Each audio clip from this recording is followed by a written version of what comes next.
ಒಬ್ಬ ಟೇಲರ್ ಬಟ್ಟೆ ಹೊಲಿಯುವಂತ ಸಂದರ್ಭದೊಳಗ ಆತನ ಕಡೆ ಒಂದು ಸೂಜಿ ಇರ್ತದ, ಇನ್ನೊಂದು ಕಡೆ ಕತ್ರಿ ಇರ್ತದ. ಸೂಜಿ ಮತ್ತು ಕತ್ರಿ ಎರಡು ಇಟ್ಕೊಂಡು ಬಟ್ಟೆ ಹೊಲಿಯಾಕತ್ತಿದ್ದ.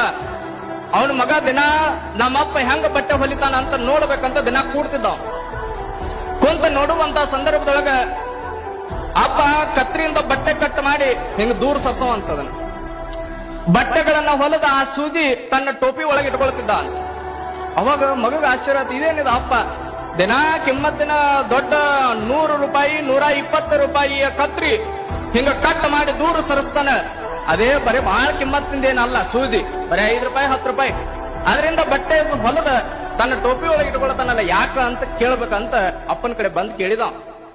ಅಪ್ಪ ದಿನ ಸೂಜಿಯಿಂದ ಬಟ್ಟೆ ಹೊಲದ ನಿನ್ನ ಟೋಪಿ ಒಳಗೆ ಇಟ್ಕೊಳ್ತಿ, ಕತ್ರಿಯಿಂದ ಬಟ್ಟೆ ಕಟ್ ಮಾಡಿ ದೂರ ಸರಿಸ್ತಿ, ಯಾಕ ಅಂದ. ಅವಾಗ ಅಪ್ಪ ಬಹಳ ಕಿಮ್ಮತ್ತಿನ ಮಾತು ಹೇಳಿದ್ನಂತ, ಮಗ ಕತ್ರಿ ಏನ್ ಮಾಡ್ತದ, ಕಟ್ ಮಾಡ್ತದ. ಕತ್ರಿ ಏನ್ ಮಾಡ್ತದ, ಒಂದಿದ್ದ 2 ಮಾಡ್ತದ. ಸೂಜಿ ಏನ್ ಮಾಡ್ತದ, 2 ಇದ್ದಿದ್ದು 1 ಮಾಡ್ತದ. ನಿನ್ನ ಜೀವನ ಹೆಂಗ ಆಗ್ಬೇಕಂದ್ರ ಸೂಜಿ ಹಂಗ ಆಗ್ಬೇಕೇ ವಿನಃ ಕತ್ರಿ ಹಂಗ ಆಗಬಾರ್ದಪ್ಪ.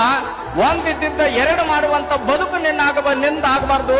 2 ಆಗಿರುವಂತ ಮನಸ್ಸುಗಳನ್ನ ಒಂದುಗೂಡಿಸುವಂತ ಬಹಳ ದೊಡ್ಡ ಬದುಕು ನಿನ್ನದಾಗಬೇಕು ಅನ್ನುವಂತ ಮಾತುಗಳನ್ನ ತಂದೆ ಹೇಳಿದ್ನಂತ ನೋಡ್ರಿ.